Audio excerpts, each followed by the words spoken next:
بسم اللہ الرحمن الرحیم۔ قال النبی صلی اللہ علیہ وسلم اللہم بارک لنا فی رجب و شعبان وبلغنا رمضان۔ اسلامی سال کے اعتبار سے شعبان المعظم کا مہینہ چل رہا ہے۔ اللہ کے نبی صلی اللہ علیہ وسلم نے فرمایا، حضرت ابو ہریرہ رضی اللہ تعالی عنہ راوی فرمایا کہ احصو ہلال شعبان لرمضان، کہ شعبان کے مہینے کی جو چاند طلوع ہوتا ہے اس کی تاریخ کو یاد رکھو۔ احصو ہلال شعبان لرمضان، رمضان کے مہینے کے لیے۔ تو پتہ چلا کہ یہ شعبان المعظم کا جو مہینہ ہے یہ رمضان المبارک کے لیے مقدمۃ الجیش کے طور پر ہے۔ رمضان المبارک کی تیاری کرنے کے لیے یہ چاند کا حساب اور چاند کی تاریخوں کو یاد رکھنے کا حکم کیوں دیا گیا؟ اس لیے کہ جب چاند شعبان کا طلوع ہو جائے تو یوں سمجھ لیں کہ رمضان المبارک کا آغاز ہونا شروع ہو گیا۔ اس لیے کہ اللہ کے نبی صلی اللہ علیہ وسلم نے شعبان کے مہینے سے ہی رمضان المبارک کی تیاری شروع کر دی تھی۔ اور امام ربانی مجدد الفسانی رحمہ اللہ تعالی نے رمضان المبارک کی تیاری کے حوالے سے خوبصورت فلسفہ پیش کیا ہے، اور وہ یہ کہ جب نصف شعبان گزر جائے، جسے شب برات کہتے ہیں، شب برات گزرنے کے بعد جو آخری 15 دن ہیں، یوں سمجھ لیں کہ شب برات کو رمضان کا سورج طلوع ہو گیا۔ مثال میں یوں سمجھایا کہ جیسے رات ہوتی ہے اور رات کے بعد جب دن طلوع ہوتا ہے تو دن فوراً نہیں طلوع ہو جاتا، سورج نکلتا ہے تو سورج فوراً نہیں نکل آتا، بلکہ سب سے پہلے صبح صادق ہوتی ہے، وہ پھٹتی ہے، پھر آہستہ آہستہ اندھیرا ختم ہوتا ہے، روشنی آنا شروع ہوتی ہے۔ یکدم روشنی نہیں آتی، یکدم سورج طلوع نہیں ہو جاتا، یکدم سارا دن سفید نہیں ہو جاتا، بلکہ آہستہ آہستہ طلوع صادق، پھر صبح صادق، اور پھر اندھیرا ختم ہوا، روشنی آنا شروع ہوئی۔ آہستہ آہستہ جب روشنی تھوڑی سی بڑھتی ہے پھر کیا ہوتا ہے؟ پھر سورج طلوع ہوتا ہے، پھر سورج آہستہ آہستہ اپنی آب و تاب کے ساتھ آہستہ آہستہ اپنے عروج پر پہنچتا ہے تو پوری دنیا کو روشن اور منور کر دیتا ہے۔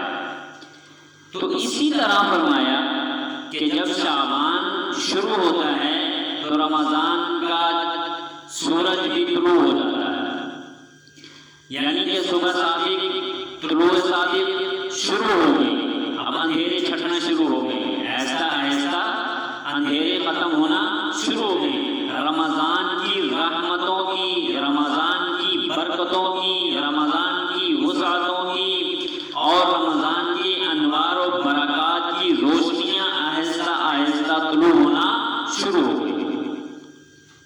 اور 15 شعبان کے بعد یوں سمجھ لیں کہ صبح صادق جیسے پو پھٹتی ہے تو 15 شعبان کے بعد رمضان مبارک کی پو پھٹ جاتی ہے۔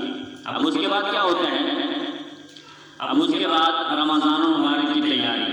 اللہ کے نبی صلی اللہ علیہ وسلم نے فرمایا کہ 15 شعبان کے بعد روزے نہ رکھو، لا تصوموا نصف شعبان، نصف شعبان کے بعد روزے نہ رکھو، بلکہ کھاؤ پیو، جان بناؤ، جو ہے وہ فروٹ کھاؤ، چیزیں کھاؤ اور اپنی جان بناؤ تاکہ رمضان مبارک کے روزے آپ کیا کر سکو؟ آسانی کے ساتھ رکھ سکو۔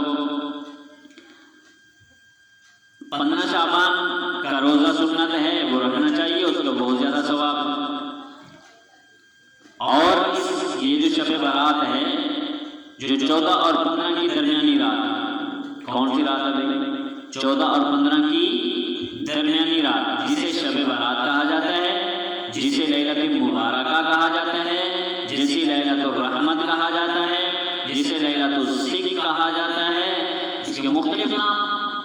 اس رات کے اندر اللہ تبارک و تعالی بنو کلب کی بکریوں کے بالوں کے برابر، توجہ ہے، بنو کلب کی بکریوں کے بالوں کے برابر، میں کیا کہہ رہا ہوں، توجہ سے میں بات سمجھانا چاہ رہا ہوں، بات سمجھانا چاہ رہا ہوں۔ بنو کلب کی بکریوں کے بالوں کے برابر اللہ تعالیٰ انسانوں کو جہنم سے نجات عطا فرماتے ہیں، جنت میں داخلہ عطا فرماتے ہیں۔ اور اس رات کے اندر اللہ تبارک و تعالیٰ آسمان دنیا پر، اللہ تبارک و تعالیٰ کہاں پر؟ آسمان دنیا پر۔ بولو بھائی، کہاں پر آ جاتے ہیں؟ آسمان دنیا پر آ جاتے ہیں، اور آسمان دنیا پر آ کر اللہ تبارک و تعالیٰ اعلان فرماتے ہیں، حل من مستغفرا، حل من مستغفرا، کوئی ہے مجھ سے گناہوں کی معافی مانگنے والا؟ ہے کوئی مجھ سے گناہوں کی معافی مانگنے والا؟ اور ہے کوئی بیمار مجھ سے صحت مانگے، میں صحت عطا کرنے کے لیے تیار ہوں۔ ہے کوئی تنگ دست، رزق سے تنگ، مجھ سے رزق مانگے، میں رزق عطا کروں۔ اللہ تعالیٰ اعلان کرتے ہیں، اللہ تبارک و تعالیٰ آسمان دنیا پر آ کر اعلان فرماتے ہیں بخشش کا، مغفرت کا، یہ اعلان کیا جاتا ہے۔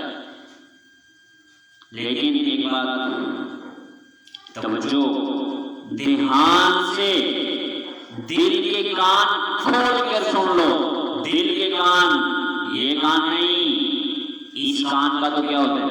ادھر سے سنا، ادھر سے فارغ، ادھر سے سنا، ادھر سے فارغ، یہ نہیں، دل کے کان کھولو، دل کے کان کھول کے سن لو۔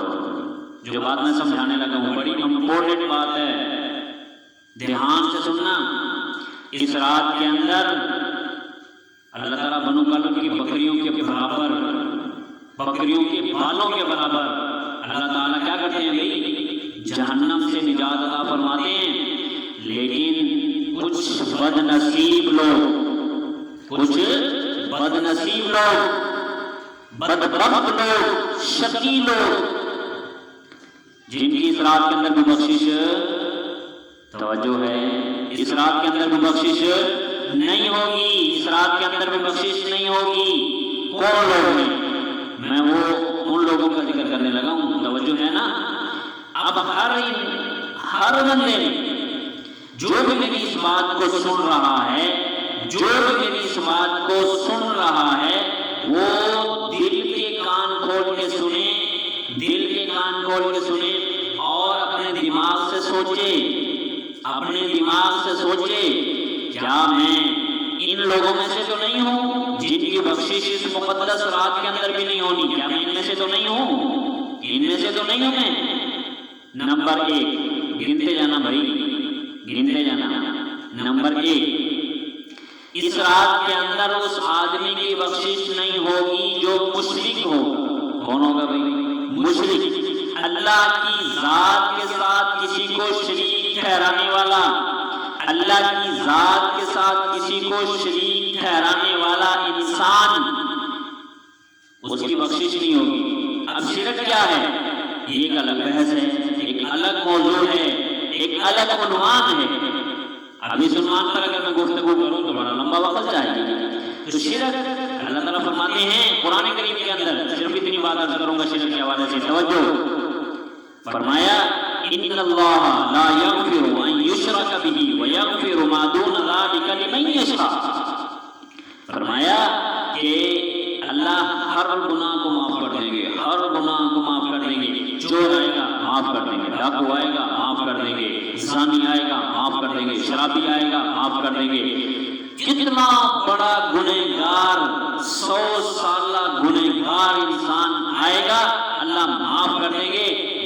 فرماتے ہیں یشرک بھی، میں شرک کو معاف نہیں کروں گا، شرک کو معاف نہیں کروں گا. لا یغفر ان یشرک بھی، شرک کو اللہ معاف نہیں کرتے. اس وقت تک توجہ، میں بات سمجھا رہا ہوں، اللہ کرے ہماری سمجھ میں آ جائے یہ بات. شرک اللہ معاف نہیں کریں گے. کب تک؟ جب تک شرک سے توبہ نہیں کرے گا، شرک سے جان نہیں چھڑائے گا، شرک سے توحید کی طرف نہیں آئے گا، شرک کو چھوڑے گا نہیں، اللہ کی ذات کو مشکل کشا، حاجت روا اور مختار کل جب تک اللہ کی ذات کو نہیں سمجھے گا تب تک انسان مشرک سے باہر نہیں آ سکتا، تب تک اللہ کی بخشش کا اعلان اس کے لیے بھی نہیں ہو سکتا. نمبر 1 اور بھی بڑی لمبی چوڑی تفصیل ہے اس موضوع پر، پھر انشاءاللہ کبھی عرض کروں گا. نمبر 2 جس کی اس رات کے اندر بھی بخشش نہیں ہوگی وہ ہے والدین کا نافرمان. والدین کا نافرمان، جس نے والدین کی نافرمانی کی ہے، والدین کو ستایا ہے، والدین کو برا بھلا کہا ہے. آج ہمارے ملک کے اندر یہ جو اولڈ ہوم بنے ہوئے ہیں نا، اولڈ ہوم جہاں پہ بڈھوں کو لے جا کے وہاں پہ چلو جی دھکے مار کے دے دیا جاتا ہے، چلو بھی تم یہاں پہ تو ہماری جو ہے وہ لائف خراب کر رہے ہیں. ماڈرن دور ہے، ماڈرن دور کیا ہے بھائی؟ ماڈرن دور. اس ماڈرن دور کے اندر والدین کو اولڈ ہوم میں داخل کروا دیا جاتا ہے تاکہ ہم اپنا لائف آسان کے ساتھ سکون کے ساتھ گزار سکیں. تو والدین کا نافرمان یاد رکھیے، جیسی کرنی ویسی بھرنی، جیسی کرنی ہے ویسی بھرنی. تم اپنی اولاد کے ساتھ، اپنے والدین کے ساتھ جس طرح کا برتاؤ کرو گے تمہاری اولاد تمہارے ساتھ وہی برتاؤ کرے گی. یہ تو بھائی مکافات عمل ہے، مکافات عمل ہے. جیسی کرنی ویسی بھرنی، نہیں اعتبار تو کر کے دے. جیسی کرنی ویسی بھرنی، نہیں اعتبار تو کر کے دے، تو کر کے دے. تو والدین کا نافرمان، اس لیے بھائی توجہ سے سن لو، توجہ سے، بڑی کام کی بات ہے، بڑی اہم بات ہے.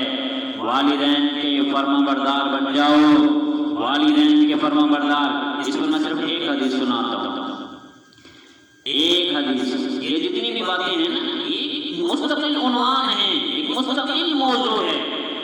اس پر کتابیں لکھی گئی، مختلف علماء کرام نے کتابیں بھری پڑی ہیں ان عنوانوں پر، مختلف کتابوں پر. لیکن میں جو بات کر رہا ہوں صرف ایک حدیث سناتا ہوں اس موضوع پر. اللہ کے نبی صلی اللہ علیہ وسلم نے فرمایا رضا ربی فی رضا الوالد، والد کی رضامندی میں اللہ کی رضامندی ہے، والد کی رضامندی میں اللہ کی رضامندی ہے، اور والد کی نافرمانی میں اللہ کی ناراضگی ہے. والد خوش اللہ خوش، والد ناراض اللہ ناراض. دیکھو بھائی اس سے بھی امپورٹنٹ بات، اس سے بھی قیمتی بات اللہ تعالیٰ نے قرآن کریم کے اندر فرمایا اللہ تعبدوا الا ایاہ، اپنی وحدانیت، میری عبادت میں کسی کو شریک نہ کرنا. اللہ تعبدوا الا ایاہ، میں تمہیں حکم سنا رہا ہوں میری عبادت کرنا. اور اس کے بعد متصل فوراً فرمایا، فوراً اللہ تعبدوا الا ایاہ وبالوالدین احسانا، والدین کے ساتھ کیا کرنا بھائی؟ اچھا سلوک کرنا ہے، اچھا سلوک کرنا ہے.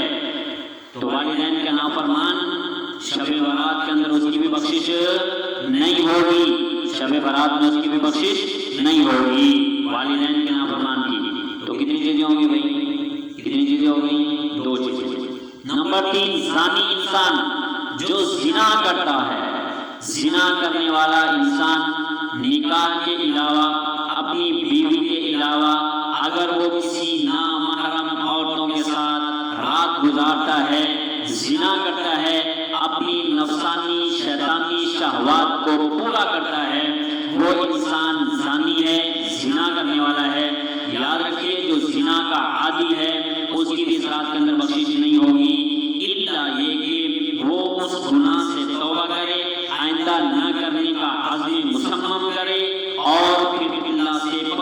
سچی توبہ کرنے کے بعد اس گناہ سے معافی مانگے تو اس کی بخشش ہوگی، ادروائز اس انسان کی بھی بخشش نہیں ہوگی۔ نمبر 3، یہ ہو گئے 3 لوگ۔ نمبر 4، شراب کا عادی، شراب پینے والا انسان، اس کی بھی اس رات کے اندر بخشش نہیں ہوگی۔ آج کل کیا ہو رہا ہے؟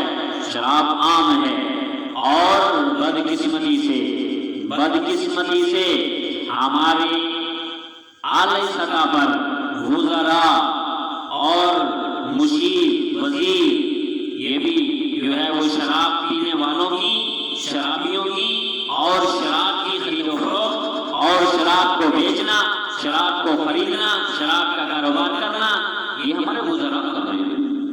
اعلیٰ سطح کی بات ہے، اعلیٰ سطح کی بات ہے۔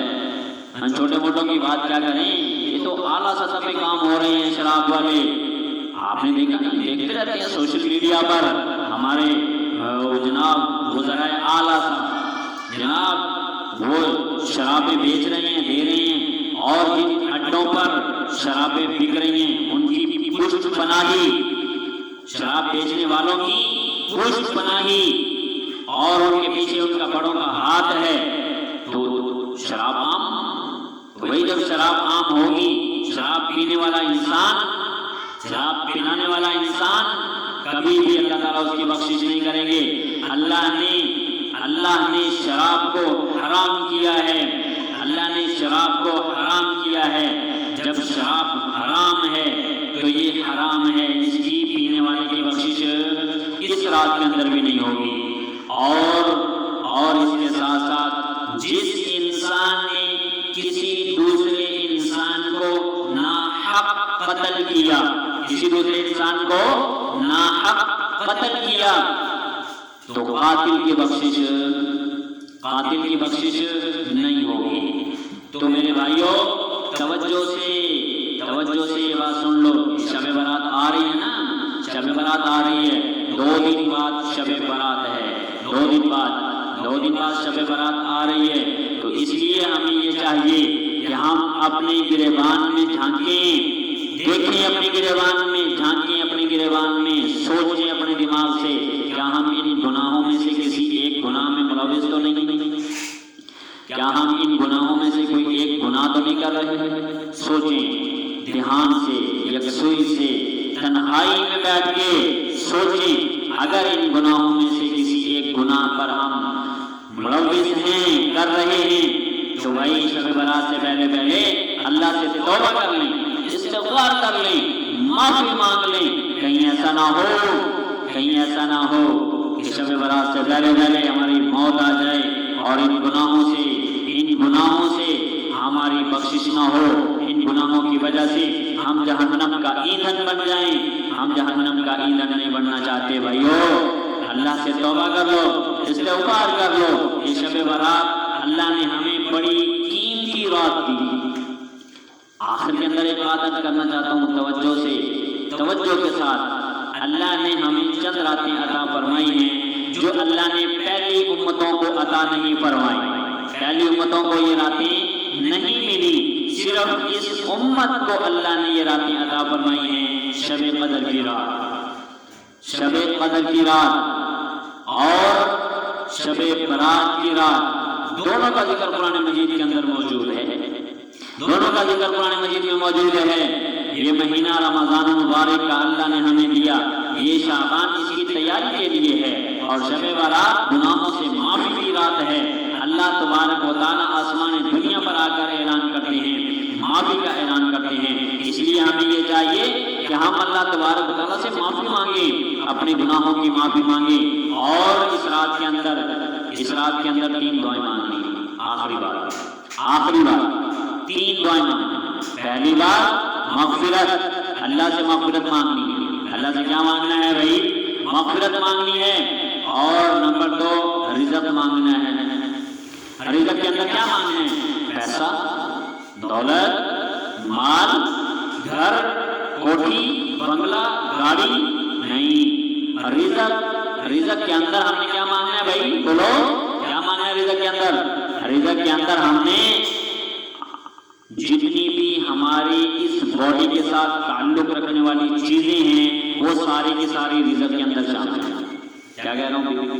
جتنی بھی ہماری باڈی سے تعلق رکھنے والی، ہمارے جسم سے تعلق رکھنے والی چیزیں ہیں وہ ہمیں نظر آئیں تب، نظر نہ آئیں تب، وہ ہمارے رزق کے اندر شامل ہیں. ہم نے اللہ تبارک و تعالیٰ سے رزق مانگنا ہے، اور اس کے ساتھ ساتھ ہم نے تیسری دعا کون سے مانگنی ہے؟ عافیت مانگنی ہے. اللہ سے عافیت، اللہ عافیت والا معاملہ فرما دے، عافیت والا معاملہ فرما دے، عافیت والا صحت والا معاملہ فرما دے. یہ تین دعائیں ہم نے اللہ تبارک و تعالیٰ سے مانگنی ہے. تو اس کا اہتمام ہوگا نا انشاءاللہ، اہتمام کریں گے نا انشاءاللہ. اللہ تبارک و تعالیٰ ہمیں دین کی صحیح سمجھ نصیب فرمائے.